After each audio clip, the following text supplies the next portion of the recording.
네, 여러분 만나서 반갑습니다. 방금 소개받은 이명희입니다. 반갑습니다.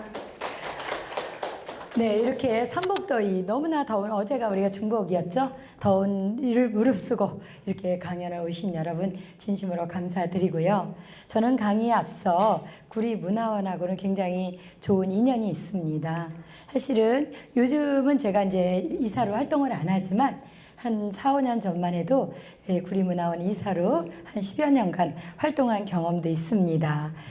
이제 저를 간단하게 소개를 드리고 그리고 오늘 본격적인 강의에 들어가도록 하겠습니다. 여러분, 저는 정말 음악을 전공했던 굉장히 지금의 강의와는 동떨어진 그런 전공을 했던 사람입니다. 음악을 전공해서 한 20여 년을 음악학원 운영도 했고요. 또 많은 학생들을 지도하면서 저의 전반부 인생을 살았는데요. 어느 날 보니까 제가 제 속에 또 다른 저를 좀 찾고 싶더라고요. 오늘 인문학 강좌 제5강이라고 하셨는데요.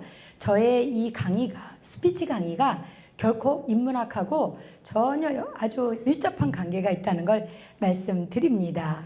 왜냐하면 저는 음악을 했을 때는 음악으로 사람들과 소통하고 또 즐겁게 보냈는데 어느 날 제가 우리 여기 학원연합회 전 회장님도 계신데요.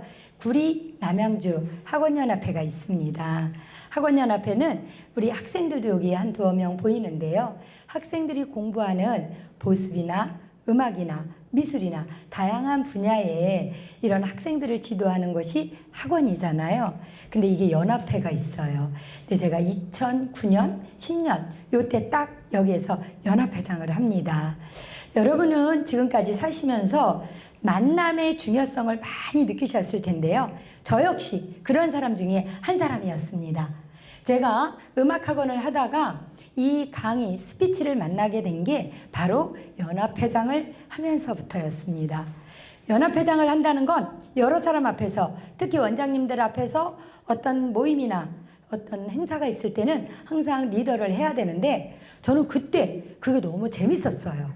사람들 앞에 쓰는 게 굉장히 재밌었습니다. 그래서 내 안에 있는 어떤 끼가 뭘까 하고 생각했을 때 그때 내 안에는 이렇게 사람들과 소통하고 또 사람들 앞에서 말하는 걸 좋아하는 끼가 있구나. 이걸 뒤늦게 발견했어요. 그래서 저는 조금 늦은 나이에 50이 조금 넘으려고 할 때 그때 이제 강의를 만납니다. 어떻게 보면 제2의 인생을 굉장히 도전적으로 했다고 볼 수 있겠죠. 사실 우리가 50이 넘어가면 다들 안정적이고 뭔가 편안한 길 과연 할 수 있을까 하는 용기도 필요로 하는데요. 저는 다행히도 감사하게도 제 길을 찾았고 지금 10여 년이 넘게 이렇게 강의를 하고 있습니다. 저는 그래서 지금부터 한 10여 년 전에 문화원에서 강좌를 열어서 스피치 강의를 하기도 했었습니다. 그래서 지금은 정말 뒤늦게 만학도로 박사과정에서 공부를 했는데 벌써 내년이면 졸업이네요. 이렇게 뒤늦게 공부도 했고요. 또 앞으로도 많은 사람에게 당당하고 자신있게 나를 표현해서 세상과 소통하는 멋진 삶을 위해 노력하도록 도와주는 역할을 할 것입니다. 자, 여기까지 저의 소개였습니다. 박수 한번 주시시죠. 네, 고맙습니다. 자, 오늘 제가 그동안 여러분을 가르치면서 사실 많은 사람들이 너무 많이 변하는 거예요. 여기 계신 분들 중에서도 제가 이따 이제 몇몇 분 초대를 해서 자기소개를 좀 하겠지만 여러 사람 앞에, 특히 낯선 사람 앞에서 나를 소개해 보세요. 그럴 때 여러분 어떠시던가요? 괜찮으신가요? 안 되죠. 우리 학생이 고개를 저어주는데 조금 긴장되고 조금 여유 없고 또 말을 하고 나면 내가 이 말 하려고 생각했는데 잊어버렸네. 이런 경험들 많이 있으시죠. 그래서 저는 이렇게 나를 브랜딩하는 게 우리 사회에서 얼마나 필요하고 중요한지에 대해서 교육을 하고 코칭을 하다 보니까 정말 많은 사람들이 변했어요. 그래서 제가 이제 책을 한 권 내게 되죠. 3년 전입니다. 자, 이렇게 제 책을 하나 냈습니다. 나를 브랜딩하는 스피치 기술. 자, 요즘 브랜드가 대세죠, 여러분. 그렇죠? 그래서 브랜드 하면 뭐라 그럴까요? 가치? 네, 가치라고 할 수 있습니다. 그래서 우리가 삼성 브랜드 뭐 LG 브랜드, 이게 브랜드를 말하는데요. 이 브랜드가 옛날에는 가축이나 어떤 상품에만 브랜드를 매겼는데 요즘은 사람도 브랜드화가 됩니다. 대표적인 예가 유튜브들이라고 할 수 있죠. 유튜브들 보면 굉장히 자기 끼, 자기 경험, 자기의 어떤 노하우를 브랜드에 딱 해서 뭐 100만 뷰, 뭐 1000만 뷰 이렇게 올리지 않습니까? 그래서 브랜드가 엄청 중요한 시대예요. 그런데 이 브랜드를 할 때 중심에는 뭐가 있을까요? 그렇죠. 우리 학생이겠나요? 네, 우리 학생에게 박수 한번 쳐주세요. 네, 고맙습니다. 자, 우리 학생 어디 학교 몇 학년일까요? 중학교 2학년. 와, 중학교 2학년이 인문학 강의 들으러 왔어요. 멋집니다. 네. 자, 우리 옆에 있는 학생은 어디 학교 몇 학년? 장자중학교 2학년. 정말 우리 중학생들이 일찍부터 인문학에 관심을 갖고 또 이렇게 스피치라든지 여러 가지 강좌에 관심이 있다는 건 이 아이들이 진짜 미래가 촉망된다고 생각합니다. 정말 우리 두 학생 오늘 잘 왔고요. 제가 우리 두 학생에게도 이따 좋은 기회를 주도록 하겠습니다. 자, 제가 이래서 이 책을 내고 정말 많은 사람들과 함께 소통을 하다 보니까 많은 분들이 야, 이거야말로 인문학 강좌이고 나를 브랜드하기에는 정말 적당한 책이다 라는 이야기를 많이 들어서 이 책이 이제 한때는 베스트셀러도 갔었고요. 지금도 꾸준히 이게 되고 있습니다. 오늘 저에게 리액션 잘하시는 분에게 제가 책을 몇 권 드리려고 갖고 왔으니까 여러분 리액션 잘해주시기 바랍니다. 알았습니까? 네, 좋습니다. 네.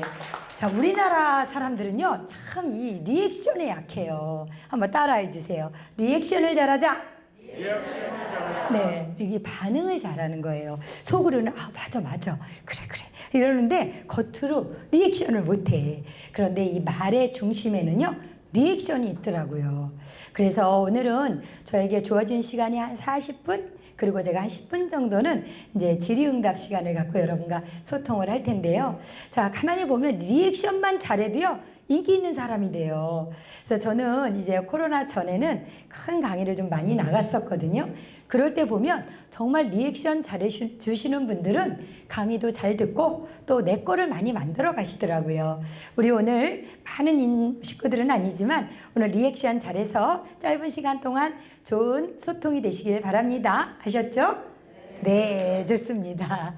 자, 그러면 제가 오늘 PPT를 뭐 여러 장이 있기 때문에 다 일일이 할 수는 없고요. 필요한 것 몇 장을 갖고 이야기를 해보겠습니다.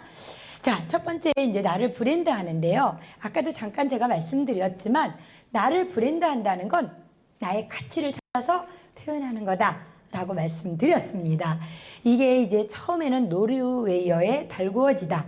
그래서 이게 가축이나 짐승한테 이렇게 문신을 새기고 그랬잖아요. 그 노예한테 문신을 새기는 건 뭐예요? 이 노예는 내 소속이야, 내 거야 라는 이제 그런 데서 지금 유래는 됐지만 현재로는 자신의 가치, 상품의 가치 이런 것들을 이제 표현하는 브랜드로 사용하고 있습니다.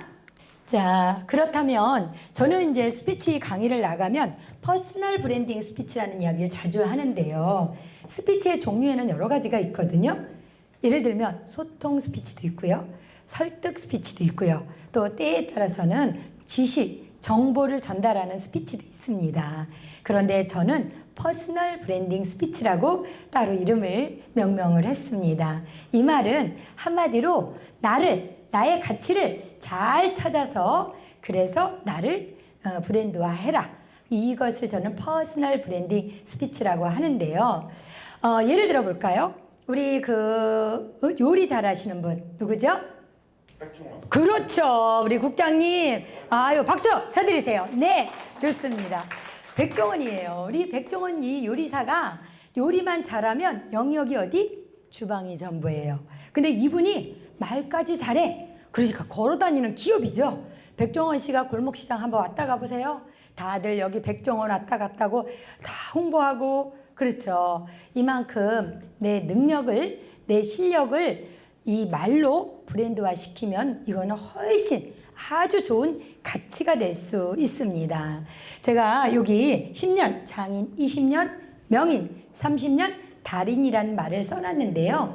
이게 무슨 뜻이냐? 우리는 지금 여기 나이 우리 조금 지긋하신 50대 이상 분들은 내가 하는 일에 아마 20년, 30년 하시는 분들도 계실 겁니다. 제가 알기로는 우리 저 뒤에 지금 촬영을 해주고 계신 신동영 부원장님도 아마 이 영상 촬영 쪽에 한 30년 하셨을 거고요. 지금 우리 이성재 국장님도 아시는 분은 아시겠지만 공직에 30년 넘게 근무를 하셨어요. 이러다 보니까 내가 했던 일을 이렇게 길게 해서 달인이 됐는데 이거를 가서 표현해 보라고 또 많은 후배들에게 이야기해 보라 그러면 이게 참 어려워요. 내가 그 일은 자신이 있는데 이거 1시간 강의로 해보세요. 그럼 만만치 않아요. 그래서 우리가 내 일을 잘 브랜드화하는 것도 경쟁력이 될 수 있습니다. 그래서 여러분들이 나를 브랜드화하는 건 매우 중요하다라고 저는 한 번 더 말씀을 드리겠습니다. 자, 그러면 브랜드하고 또 스피치하고 제가 또 연관을 한번 시켜봤는데요. 우리 어디 가서 자, 나를 소개하거나 또 내가 느낀 거를 한번 이야기해 보세요. 이런 경험. 때에 따라서는 또 어떤 모임이나 단체에 가서 거기서 말할 기회가 꽤 많죠. 특히 우리 학생들 같은 경우에는 학교에서 공부할 때 내가 알아요. 잘 알아. 공부했어. 선생님이 자, 이거에 대해서 아는 사람 얘기해 보세요. 그런데 이것을 굉장히 두려워해요. 내가 말하다 잘 못하면 어떡하지? 잘 안 되면 어떡하지? 이런 두려움 때문에 그런데요. 요럴 때 물론 학습에서는 조금 다를 수 있으나 우리 일반인들 같은 경우에는 내 경험을 이야기하는 게 굉장히 좋아요. 그러면 모임에 가서도 이야기할 때 내가 이 모임에서 어떤 역할을 했고 이 모임의 장점은 뭐였고 앞으로 우리가 이 모임의 활성화를 해서 이런 개선점이 있으면 좋겠다. 이런 것들을 딱딱 정리하시잖아요. 그게 에피소드고요. 그게 여러분들이 말의 가치를 찾아서 할 수 있는 소재가 됩니다. 그런데 이게 쉬울까요? 아니요. 네. 쉽지 않아요. 그러면 어떻게 하면 쉬울까요? 저는 오늘 이제 이 PPT는 여기까지만 놔둘 거예요. 그리고 여러분이 실제로 활용할 수 있는 내용을 갖고 강의를 드리겠습니다. 자, 우리는 보통 말을 할 때 보면 내용적인 면에 많이 치중을 하죠. 원고를 잘 씁니다.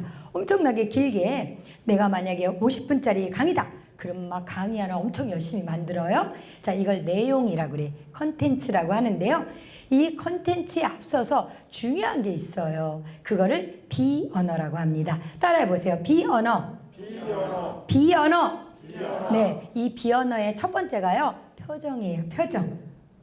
우리가 아무리 좋은 말을 하려고 해도요. 그 말하는 사람 표정이 딱딱하거나 굳어 있으면 말의 내용이 전달이 안 됩니다.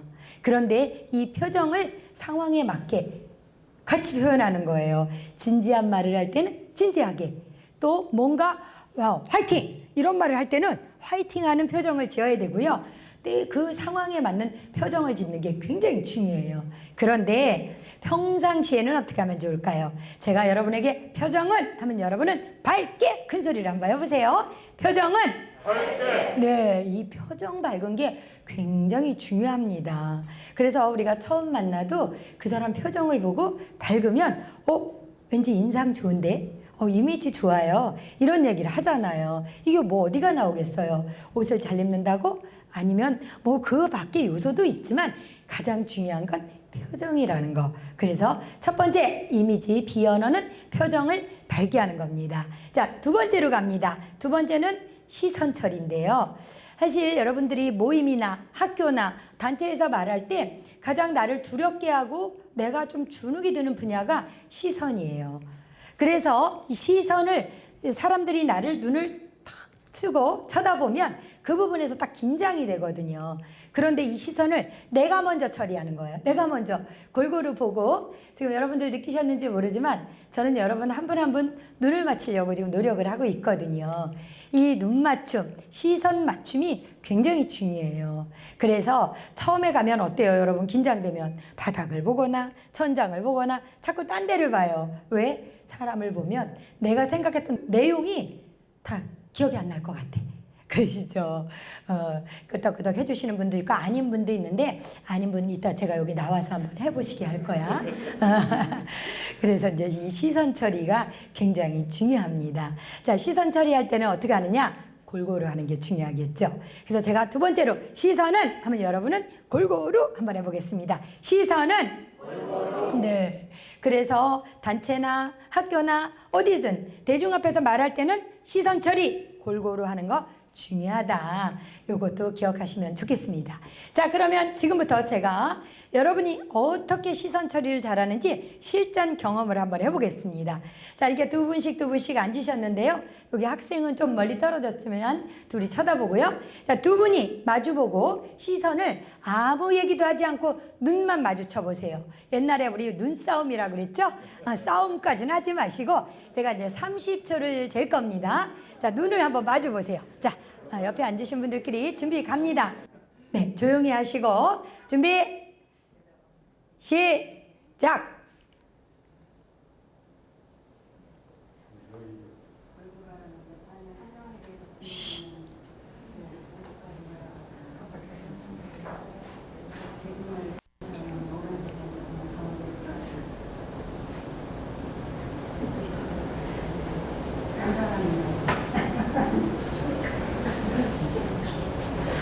3, 2, 1 됐습니다.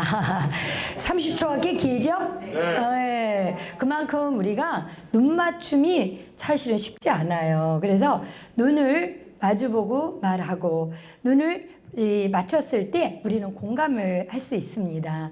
우리 아이들 키울 때 아이들이 뭐 잘못하면 너 이거 맞아 안 맞아? 그러면 애들이 고개를 숙이죠. 뭐 그냥 뻔뻔하게 맞아요 이런 아들도 있지 아이들도 있겠지만 대부분이 내가 좀 잘 못하거나 그럴 때는 이 눈을 못 마주쳐요. 그래서 눈은 마음의 창이라고 하죠. 내가 먼저 창을 열어야 됩니다. 밖에서 안에서 잠가버리면 밖에서 열 수 없습니다. 그래서 우리가 눈은 마음의 창이라 내가 먼저 시선을 열고 다가가는 거, 이게 또 비언어의 두 번째로 아주 중요한 요소입니다. 자, 세 번째 가겠습니다. 세 번째, 목소리입니다. 목소리. 자, 목소리는 굉장히 사람마다 다 다를까요? 같을까요? 당연히 다르죠. 이렇게 쉬운 질문은 대답을 잘 하시네. 네, 달라요. 제 목소리가 제가 요즘 좀 방학이라 강의가 좀 많아서 약간 허스키하기도 하고 원래 제가 허스키예요. 그래서 저희 딸이 판소리 전공이에요. 네, 좋습니다. 그래서 제가 이제 뭐 방송국에 편지를 한번 보냈더니 그게 당첨이 됐어요. 그랬더니 아유 어머님이 판소리 하신 것 같은데 한 자락 해보시죠. 이런 제안을 받기도 했는데 제 목소리가 허스키한데 방송인 중에 누구 닮았죠? 이거 맞추시는 분 제가 책 드립니다. 방송인 중에 누구 닮았을까요? 여자입니다. 여자. 네. 야, 저 우리 뒤에 계시는 우리 선생님. 네. 박수 한번 쳐드리세요. 이야, 네. 네, 맞습니다. 저 가끔 박경님 닮았다는 얘기 많이 들어요. 근데 사람들이 저한테 코칭 받으러 와서 이래요. 원장님, 저 목소리 좀 깨꼬리같이 이쁘게 내게 해주세요. 그런데요, 목소리는 안 변하더라고요. 안 바뀌더라고요. 그래서 내가 가진 목소리를 정확하게 표현하는 게 중요하지, 이 목소리를 막 남자라고 막 굵직하게 내려고 하고 여자라고 깨꼬리같이 내려고 하면 오히려 어색해요. 그래서 내 목소리는 내 개성을 살리는 게 굉장히 중요합니다. 그런데 여기서 제가 이제 힌트 하나 드려요. 우리가 평소에 내가 하는 이 내 목소리하고 녹음해서 들으면 목소리 달라요? 같아요? 마음에 들어요? 안 들어요? 안 들어요. 왜 그럴까요? 왜 내 목소리가 녹음 목소리, 실제 목소리가 다를까요? 혹시 아시는 분 계세요? 우리 학생들 2명 중에 한번 대답해 볼까? 울리는 거 아니에요? 자기 소리가 울려서 울린다는 것보다 조금 더 구체적으로 혹시 아시는 분? 분명히 달라요. 그렇죠? 녹음했을 때 내 목소리, 실제 내 목소리 다른데요. 그 이유는 뭐냐면요. 우리가 평소에 내 목소리는 이 청각, 귀로뿐만이 아니라 나의 몸에 있는 골밀도 이런 것과 같이 들어요. 그래서 내가 듣는 내 목소리는 다른데 녹음을 하면 그 골밀도는 없고 기계음에서 나오는 실제 내 목소리를 듣는 거죠. 그러면 상대방은 어떤 목소리를 듣는 거죠? 녹음된 기계음을 듣는 거예요. 아, 싫다. 어떻게 내 목소리 저런 걸 들을까? 이럴 수 있는데 남들은 괜찮아요. 오히려 본인만 어색해하는 거지 사실은 괜찮아요. 다 개성이 있어요. 그래서 내 목소리 이대로 좋다. 이거를 인정하는 것도 좋습니다. 자, 그렇다면 이 목소리를 우리 비언어에 어떻게 활용할 거냐? 우리 목소리는요, 천천히 또박또박 내는 게 좋습니다. 그쵸?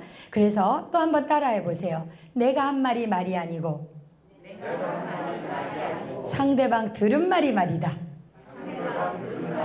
네, 우리는요 들려지는 말하기를 해야 돼요. 그런데 대부분이 보면 내가 하고 싶은 말을 하고 있네? 그쵸? 그러니까 상대방은 어때요? 이게 진짜 저거 지루하고 이거 내가 별로 안 듣고 싶은데 저분은 계속 저 얘기를 하네? 그래서 말을 할 때는 반드시 상대방에게 들려지는 그런 말을 해야 된다고 합니다. 자, 우리나라 속담에 이런 말이 있죠? 개떡같이 말해도 찰떡같이 알아들어. 이런 얘기 들어보시죠? 이거 진짜 어떻게 보면 살짝 폭력이라고 할 수 있어요. 아니 알아듣게 말을 해야지 어떻게 말을 자기 맘대로 해놓고 찰떡같이 알아들으라는 거야. 이거는 있을 수 없는 거거든요. 그래서 잘 알아듣게 말을 하는데요. 제가 이제 이 공부를 하면서 이제 영어 공부를 반드시 필수로 해야 되겠더라고요. 그래서 보니까 자, 우리나라 말은요, 그냥 지금 제가 말한 대로 그냥 막 내가 하고 싶은 대로 하고 알아들어. 이런데 이 미국 사람들, 특히 영어는요, 정말 주어 동사가 분명해요. 아주 쉽게 얘기하면 우리는 보통 나 오늘 세차했어. 이렇게 말하면 어때요? 당신 차 당신이 세차했구나. 이렇게 그냥 알아듣잖아요. 근데 영어에 보면 반드시 나는 오늘 내 차를 세차했어. 이렇게 분명하게 해줘요. 그러니까 그 사람들한테 나 세차했어. 그러면 why? 그래서 누구 차를 세차한 건데? 이렇게 될 수 있어요. 그래서 상대방이 알아듣기 쉽게 이렇게 말을 해야 우리는 이게 잘하는 말하기인데요. 이 말하기에 아까 말씀드린 이 목소리가 한몫하는 거죠. 그래서 목소리는 천천히 또박또박, 강약, 그리고 멈춤 이런 것들을 잘 활용해야 전달력이 생긴다는 거. 자, 세 번째 갑니다. 제가 목소리는 하면 여러분은 천천히 또박또박. 자, 갑니다. 목소리는 천천히 또박또박. 네, 그래서 잘 들려지게 해라. 자, 비언어 네 번째 마지막 스킬인데요. 이거는 바로 제스처입니다. 제스처.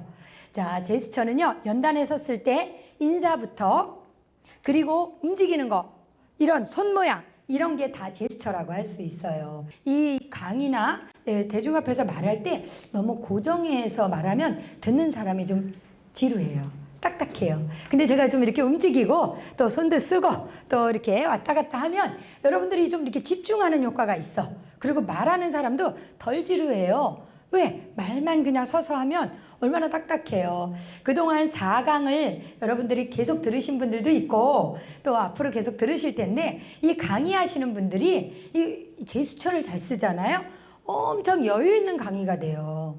혹시라도 또 여러분들이 어디 가서 말할 기회가 있으신 분들은 이거 꼭 활용하십시오. 여기 첫 번째 팁은요. 자세인데요. 이 자세. 오늘 우리 여자분들도 많이 계신데 여자분들은 연단했을 때 자세가 왼쪽 발이 살짝 앞으로 나오고 오른쪽 다리가 이렇게 약간 V 모양을 하는 게 되게 자세가 예쁩니다. 요거 꼭 연단했으면 정신없으니까 막 뭐 이렇게 벌리고 쓰기도 하고 막 어떻게 할지 몰라 하세요. 근데 이거는 꼭 필요해요. 꼭 연단에 섰을 땐 자세를 딱 모으는 거. 그 다음에 남자분들 같은 경우에는 다리를 살짝 벌려주세요.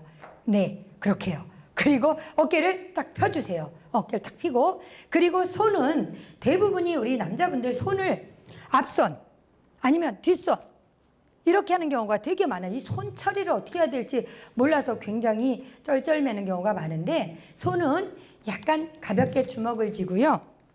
주먹을 쥐고 봉제선에 가지런히 놓으세요. 근데 이렇게 하고 있으면 뭐예요? 벌쓰는 것 같잖아. 그쵸? 벗는 것 같아. 요렇게 하면은 그 다음에 어색하니까 손을 자연스럽게 활용을 하게 돼요. 네, 여러분 뭐 이렇게 숫자를 센다거나 이런 걸 활용할 수가 있어요. 그러면 굉장히 여러분들이 편안하게 여유 있는 말하기를 할 수 있습니다. 그래서 처음에 기본 자세는 뭐다? 가볍게. 그 다음에 손을 움직여라. 다시 제자리로 가라. 요거 되게 좋아요. 자, 우리 이 제스처에 몇 가지만 제가 연습을 한번 시켜드릴게요. 자, 우리가 어디 가서 말을 할 때는요, 주로 제가 키워드 잡으라는 이야기를 많이 하거든요. 근데 이 키워드 잡을 때, 내가 연단 이동을 못 하겠어. 그럴 때 가장 기본적인 제스처가 이 손을 한번 써보는 거예요. 자, 오른손 옆으로 올려보세요. 자, 손을 이렇게 하지 말고 쫙 펴고, 약간 이렇게도 말고 눈 옆으로 가까이 가는 게 좋아요. 네. 따라하세요. 첫째, 둘째, 셋째, 넷째, 다섯째. 네, 요렇게 제가 말을 할 때 오늘 제가 첫 번째 뭐였죠? 표정은 밝게 하고 이제 이렇게 내리는 거예요. 자, 두 번째 제가 여러분에게 비언어를 얘기했습니다. 시선은 골고루 이렇게 내리세요. 그 다음 세 번째입니다. 목소리는 천천히 또박또박 이렇게 자연스럽게 제스처를 좀 써보세요. 이런 식으로 어디 가서 말을 할 때 제스처를 조금씩 활용하는 것도 굉장히 여유 있는 말하기가 됩니다. 자, 제가 지금까지 비언어 4가지 말씀드렸죠? 자, 이거 안 보고 나 4가지 하실 수 있는 분? 네, 좋습니다. 저 우리 맨 뒤에 선생님. 자, 일어나서 제일 먼저 표정은, 시선은, 목소리는, 제스처는, 와, 박수 한번 쳐드리세요. 네, 이따 나갈 때 책 한 권 드리겠습니다. 네, 좋습니다. 오늘 짧은 강의지만 여러분들이 이런 것만 잘 기억해도 좋은 오늘 시간이 되지 않을까 싶습니다. 자, 여기까지 제가 비언어를 말했고요.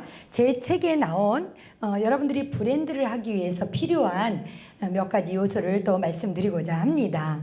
자, 저는 제 책의 첫 프롤로그에 보면요, 스피치는 꿈이다 라는 말을 썼거든요. 자, 스피치는 꿈이다. 자, 요 책에 첫 번째 그 PPT 있으시죠?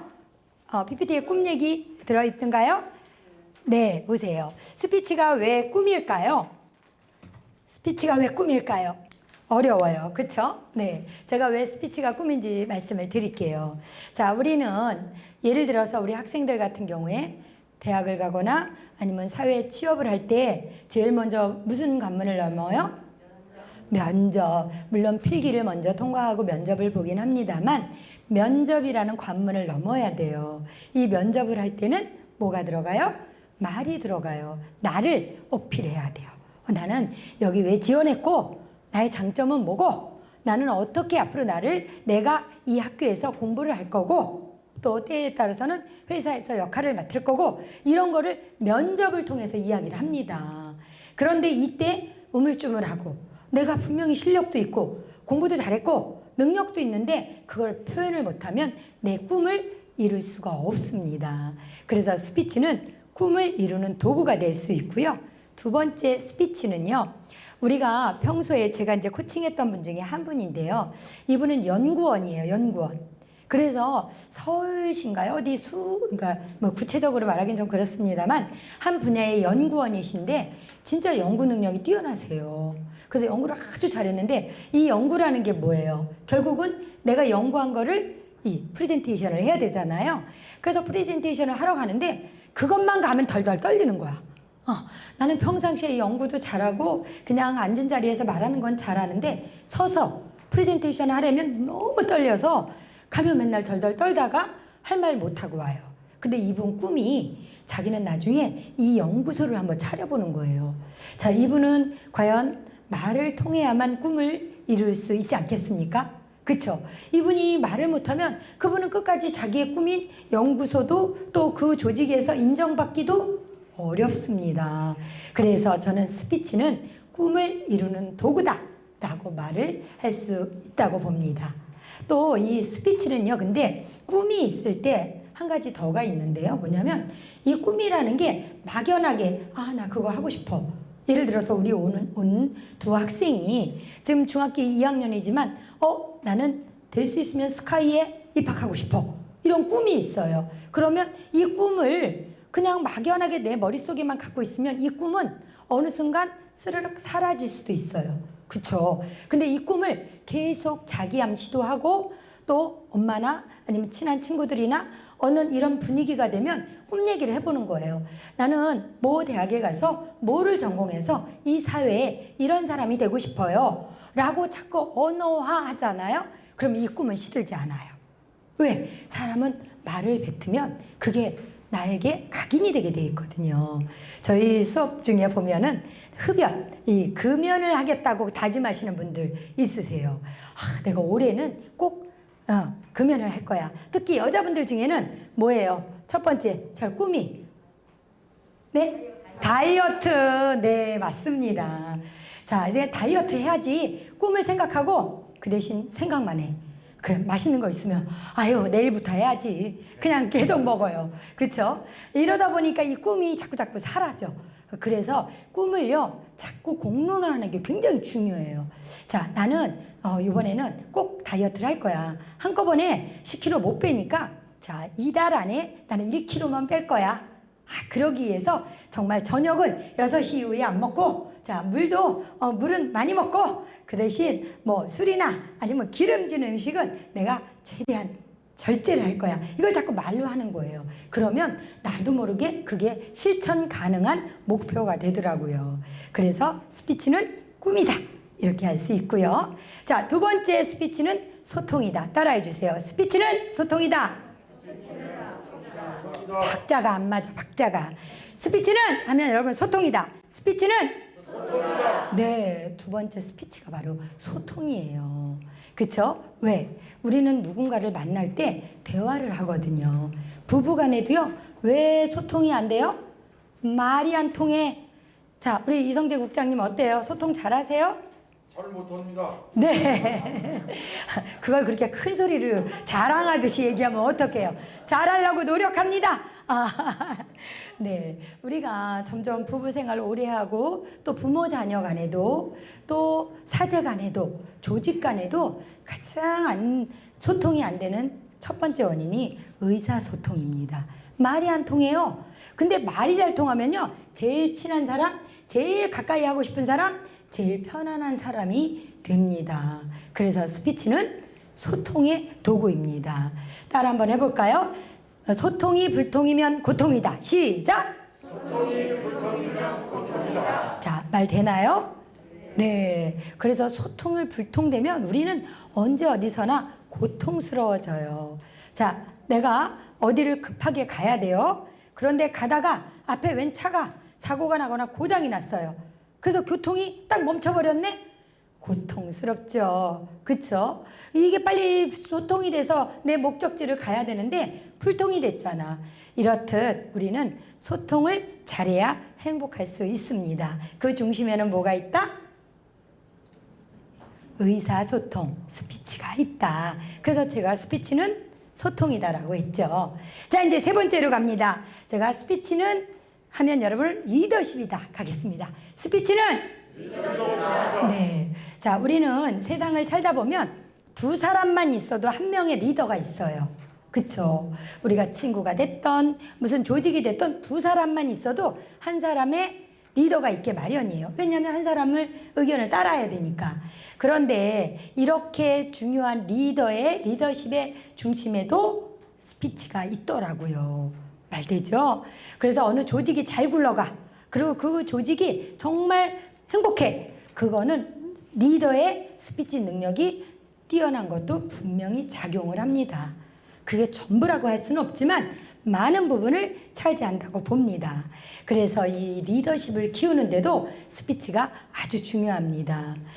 여기 계신 여러분들이 어떤 활동을 하든 무엇을 하든 리더의 역할에 갔을 때는 조직원들을 잘 살피고 그들에게 필요한 그런 영역이 무엇인가를 많이 살펴보면 리더십을 잘 발휘할 수 있고 내가 상황에 맞는 말을 할 수도 있게 될 겁니다.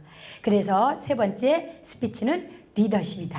자, 이것도 한번 복습 한번 해볼까요? 제가 첫 번째 스피치는 그렇죠. 다시 한번 스피치는 뭐라고요? 뭐가 자꾸 길어져요. 다시 한번 스피치는? 꿈이다. 네. 두 번째 스피치는? 소통이다. 그렇죠. 세 번째 스피치는?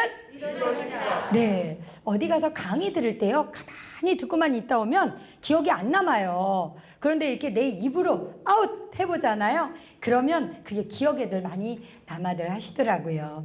이렇게 제 책에는 3개를 썼고요. 이제 그 밖에 제가 또 스피치에서 필요한 거를 얘기하면 첫 번째가 경청입니다. 경청. 자, 따라해 보세요. 경청을 잘하자. 경청을 잘하자. 네, 이 잘 듣는 거 엄청 잘해요. 제가 스피치 강의를 하다 보니까 어디 가면 많은 분들이 제가 말을 막 청산유수처럼 하는 줄 아세요. 근데 저는 의외로 말을 많이 안 하려고 하거든요. 될 수 있으면 들어주려고 해요. 이 스피치는요, 7대3 법칙이 있어요. 무슨 법칙? 7대3 법칙. 네. 7이 듣는 걸까요? 3이 듣는 걸까요? 그래요. 여러분들 잘하시네요. 근데 평상시에 여러분들 잘 들으세요? 아니죠. 그래서 인류가 언어를 썼는데, 인류가 언어를 쓰고 지금까지 가장 사람들이 많은 말을 한 게 뭔지 아세요? 바로 야야 내 말 좀 들어봐. 네, 이만큼 우리는 말하기를 좋아한대요. 듣기보다 말하기를 좋아한대요. 그래서 이 듣는 것도 훈련이에요. 듣는 거, 경청 잘하는 거. 그리고 제가 처음에 얘기했죠. 잘 들을 때 리액션을 잘해줘야 돼요. 고개도 끄덕여주고 또 1대1 대화 때는 아 그래 맞아 그렇구나 이렇게 리액션을 잘해주면요 굉장히 좋은 경청이 됩니다. 그런데 우리는 들을 때도 가만히 있죠. 그래서 여러분 앞으로 강의 또 다른 강좌 들으실 때도 리액션 잘해주십시오. 그러면 강사가 신이 나서 훨씬 준비한 것보다 훨씬 많이 풀어놔요. 근데 많이 준비해 갔는데 리액션이 없잖아요. 내 강의가 재미없나? 여기까지 맞춰야 되나? 막 이런 생각들을 해요. 그러니까 여러분들이 리액션 잘해주시는 경청을 하시면 아주 좋습니다. 아셨죠? 네. 그 다음에 또 이거 꼭 필요한 거라 제가 칭찬을 잘해야 돼. 자, 해보세요. 칭찬을 잘하자. 칭찬을 잘하자. 네. 우리나라 사람들이 칭찬에 참 인색해요. 그래요? 안 그래요? 네. 근데 왜 목소리들이 작으시지? 오늘 강의 오신 분들은 칭찬 잘하시나? 네. 와, 좋습니다. 선생님은 참 건강하게 사시는 거예요.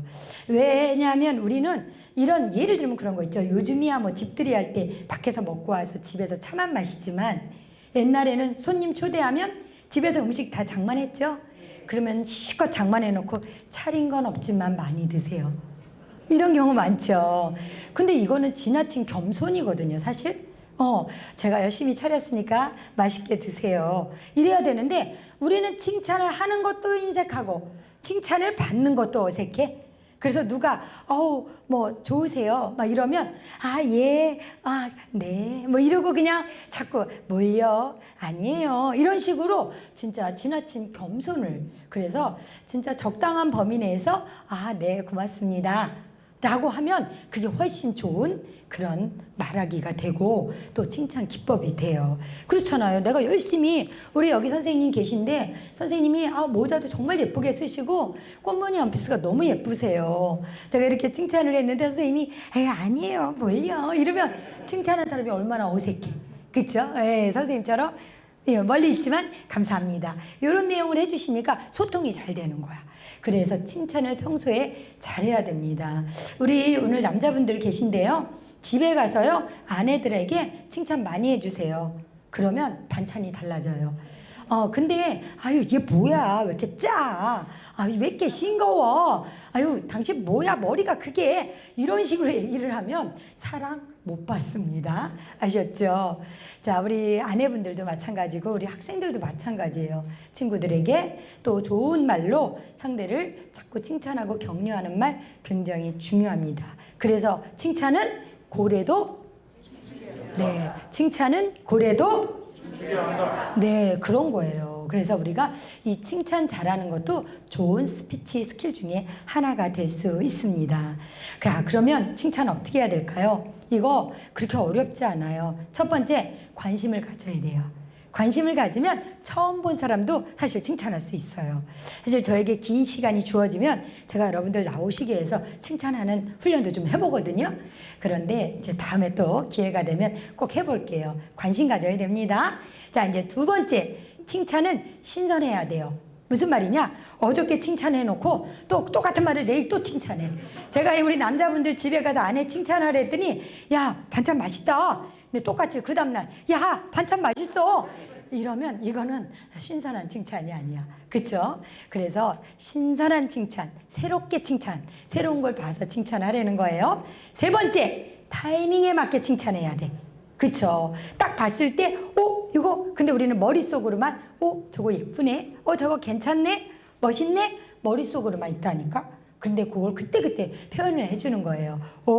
정말 오늘 멋지세요. 와, 이거 참 좋아요. 이러면 이게 바로 타이밍에 맞는 거예요. 한참 지난 다음에, 근데 그때 있잖아. 그때 보니까 너 진짜 괜찮더라?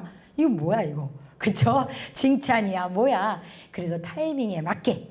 그리고 마지막으로 이 칭찬은요, 과정도 칭찬이다, 과정. 우리는 대부분 결과만 칭찬하잖아요. 그쵸? 우리나라가 이제 뭐 올림픽이나 이런 스포츠 종목에서도 보면 결과만 갖고 칭찬할 때가 은근 많아요. 그런데 이 과정까지 칭찬하는 게 굉장히 중요하다. 왜? 과정도 노력을 했잖아요.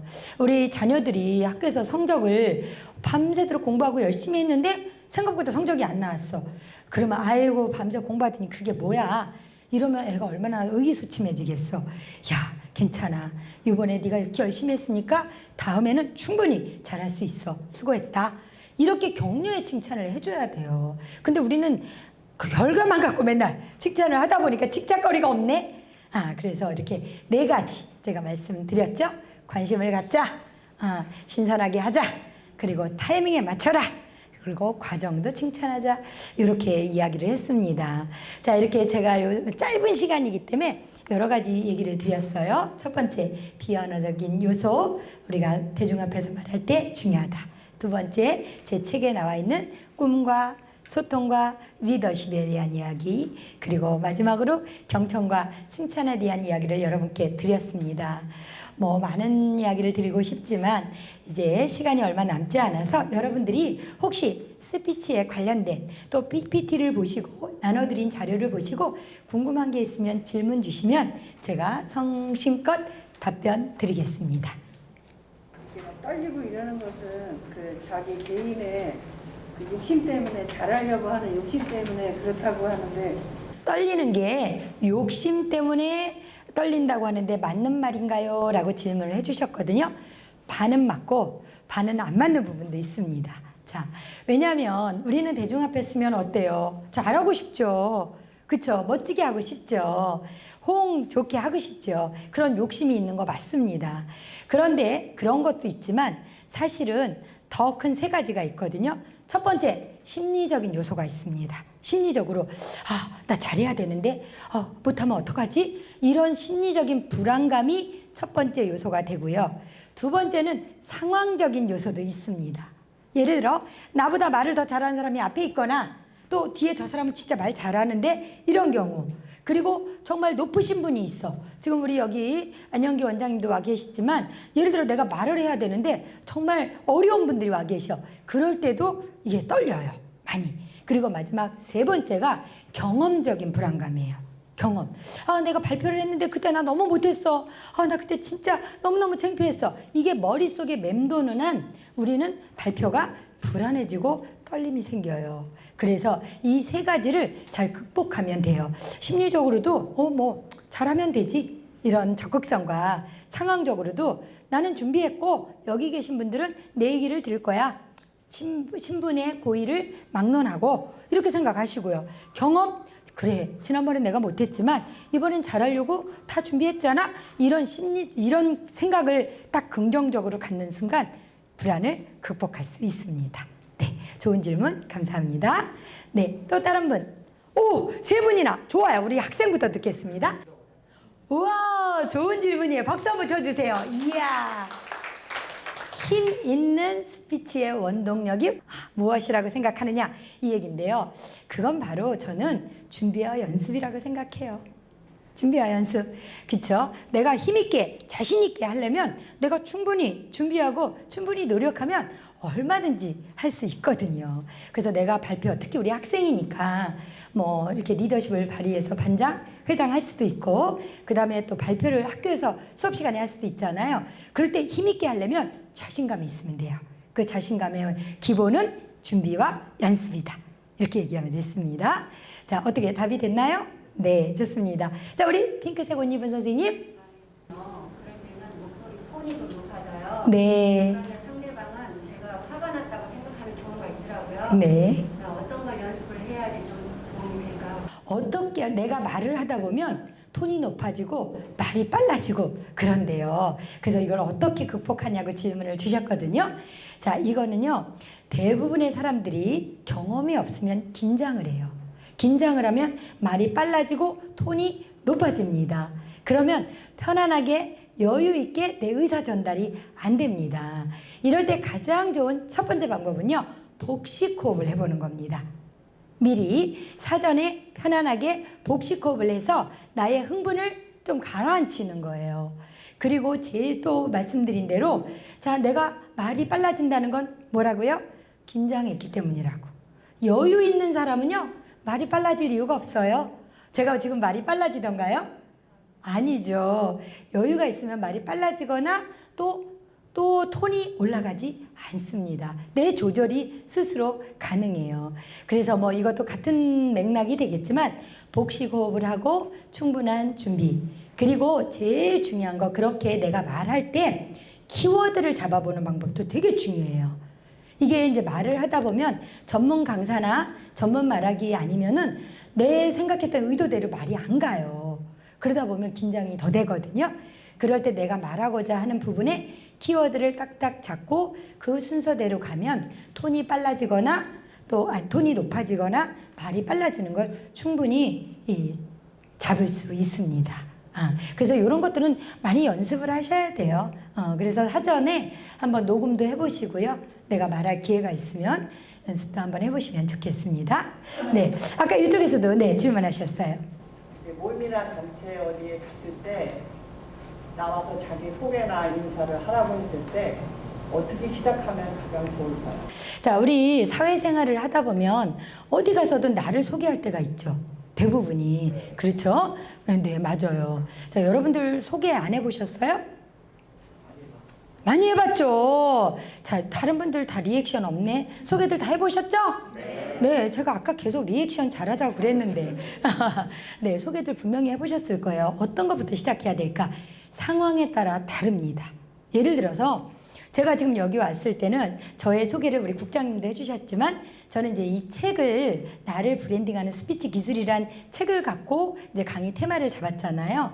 자, 그러면 저를 소개할 때 나를 브랜딩 스피치하는 기술의 저자 이명입니다. 이래도 되고요. 스피치 이 아카데미를 운영하고 있는 이명입니다. 제가 하는 일, 나의 역할, 그 모임에 맞는 그 역할을 먼저 하는 게 되게 좋아요. 그래서 예를 들어 문화원에서 처음 이제 입회를 했다. 그러면 이제 문화원에 나를 소개한 사람이 분명히 있을 겁니다. 그러면 안녕하십니까. 오늘 처음 문화원에 오게 된 누구누구입니다. 저는 이 문화원에 어느 분의 소개로 오게 되었습니다. 그리고 다음은 이 문화원에 오게 된 경위나 또 문화원에 관련된 이야기를 하시면 됩니다. 전혀 엉뚱한 얘기. 사실은 제가 이제 큰 단체에 가서도 이런 강의를 하면 자기소개를 해보라 그러면 자기 없는 자기소개들을 너무 많이 하세요. 그래서 나는 없고 무슨 내가 하는 일이 처음부터 끝이 다야. 그러면 거기에는 일이 있지 나는 없는 거거든요. 그래서 예를 들어서 나의 어떤 일도 일부분 그리고 나의 어떤 성향 그리고 이 지금 모임 단체에 어울리는 그런 소재가 꼭 나와야 돼요. 그래서 자기를 소개하면 그 상황에 맞는 자기소개가 될 수 있어요. 그렇다고 막 자기소개를 3분 하고 이러진 않잖아요. 그렇죠? 간단하게 보통 1분, 1분 30초 이 정도 하니까 간단하게 어디 소속을 말하고 또 이 모임의 특성도 말하고 이 모임에서 자기 역할이나 자기의 어떤 그런 포지션을 얘기해 주는 게 자기소개에 아주 좋은 맥락이 될 수 있습니다. 실수할 때도 있잖아요. 그럼요. 네. 그럴 때는 어떻게 처리를 하시고 네. 그 자리에 어떤 환경을 만들어 주시는지 그게 궁금해요. 다 들리셨어요? 네. 강의를 할 때 실수하거나 또 뭔가 상황이 어색하게졌을 때 어떻게 처리하나요? 라는 질문을 하셨어요. 그렇죠. 사람마다 실수 안 하는 사람이 어디 있어요. 그런데 이제 이것도요. 좀 강의 경력이 많은 사람들은 자연스럽게 넘어가요. 실수조차도 이게 하나의 소재거리가 돼요. 그런데 이제 처음 강의를 한 사람들은 엄청 당황하죠. 무척 당황합니다. 그래서 이것도 사람마다 조금 다르긴 한데 저의 경우를 말씀드리면 저는 지금부터 한 8, 9년 됐을까요? 제가 이제 그 양평 제 책에도 썼는데 양평 학원연합회라는 데를 가서 강의를 했어요. 솔직히 고백하면 첫 강의는 제가 문화원에서 했었어요. 문화원에서 그때 이제 문화원 이사로 활동을 하는데 제가 연습할 데가 없는 거예요. 강의를 하고 싶은데 연습할 데가 없는 거야. 그래서 그때 우리 안영기 원장님 전에 김문경 원장님이 문화원 원장님이셨거든요. 그래서 제가 원장님 저 강의를 해야 되는데 저 이렇게 연습할 데가 없어요. 저 우리 이사들 앞에서 제가 연습 좀 하게 해주세요. 그랬더니 아 그래 그럼 한번 해봐. 근데 제가 그때 얼마나 떨렸겠어요. 처음으로 그때는 진짜 또 뭐 일반 회원들도 많이 오시고 그래서 한 100여 명 있었던 것 같아요. 또 그게 첫 강의야. 얼마나 떨려. 그거 이제 엄청 긴장하고 막 이제 PPT를 하는데 이걸 넘기다가 뒤로 갔다 앞으로 갔다. 지금은 제가 넘기다 앞으로 가면 아이고 앞으로 갔네. 뒤로 가면 뒤로 갔네요. 기다려주세요. 이러고 하지만 이제 그때는 그게 안 되는 거야. 그럼 막 목소리가 갈라지고 막 이래요. 자, 그럴 때는 진짜 조금 텀을 갖는 게 되게 중요해요. 나를 조금 수습하는 시간이 필요해요. 근데 거기서 막 급하게 빨리 이거를 해결하려고 하면 오히려 더 긴장된 내 모습만 보이게 되더라고요.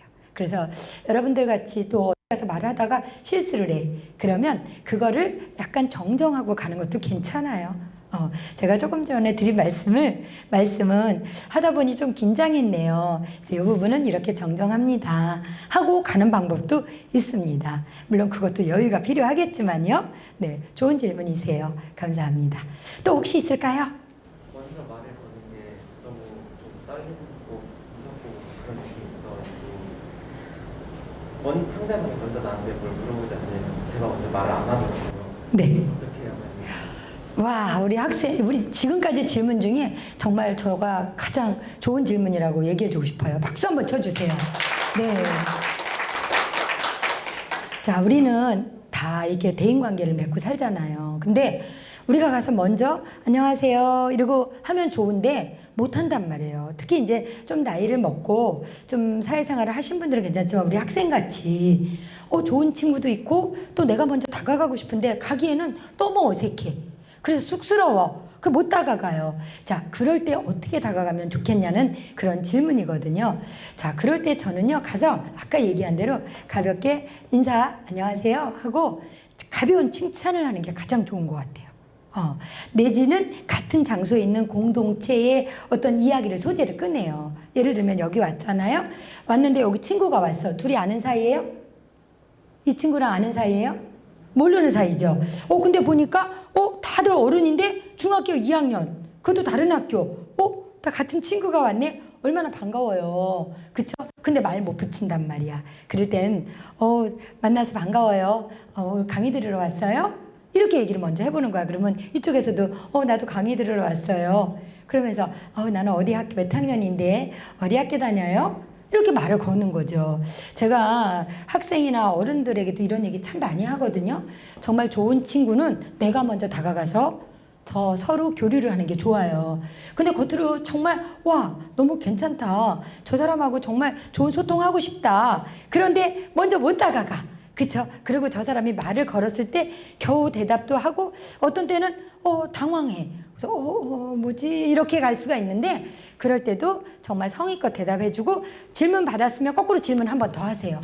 그래 내가 이런 질문 받았으니까 나도 거꾸로 물어보세요. 이래야 소통이 되지 질문에 대답하고 뚝 이러면 이제 거기서 단절이야. 그래서 질문을 내가 했을 때는 관심을 갖고 인사와 함께 내 소속이나 또 관심사를 말하고 또 질문이 왔을 때는 내가 그 질문에 맞는 리액션을 해주는 거. 요것도 사람에게 다가가는 좋은 스피치 기술이 됩니다. 아셨죠? 네. 자, 우리 선생님도. 면접도 말씀하셨던 것 같은데 네. 그 부분에 대해서 좀 말씀드릴게요. 네. 요즘 그 1대1의 면접은 이제 예전에는 많았는데 요즘 다대다 면접으로 바뀌고 그렇죠. 면접관 여러 명에 응시생들이 여러 명이잖아요. 네.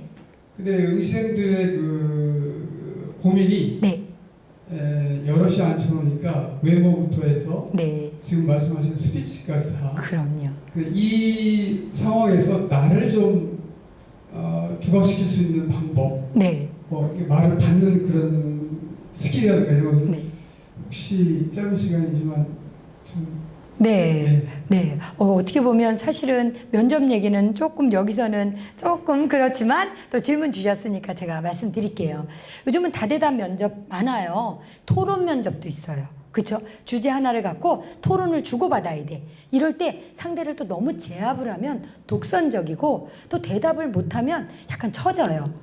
그래서 첫 번째, 다대다로 대답을 할 때 다른 친구가 대답을 할 때 나도 잘 들어주는 경청 자세를 취하는 게 첫 번째입니다. 쟤는 말하는데 나는 딴 생각하고 있거나 이러면 이 답이 중복이 될 수가 있어요. 그렇죠? 똑같은 질문을 여러 명에게 다 할 수도 있거든요. 예를 들면 지원 동기를 말해보세요. 이러면 다 똑같은 질문이에요. 근데 지원 동기가 비슷한 거를 준비할 수도 있잖아요. 그럴 때 저 사람 말을 듣지 않으면 내가 중복된 답을 하거나 또 다른 답을 할 수 있기 때문에 잘 들어주는 게 이제 첫 번째 중요하고요. 또 이런 경우 있죠. 내가 이걸 준비했는데 진짜 똑같이 어떻게 저렇게 말을 하지? 요즘은 그 인터넷에서 애들이 보고 이 면접을 하는 경우가 은근히 있어요. 이제 그건 저는 굉장히 지양하는 편인데 그러다 보니까 똑같은 말을 그럴 때 얼른 다른 말로 바꿀 수 있는 재치가 좀 있어야 돼. 그러면 조금 인상에 남는 게 되고요. 말씀드렸듯이 이 토론 면접 같은 거 할 때는요. 굉장히 상대를 공격적으로 말하면 안 됩니다.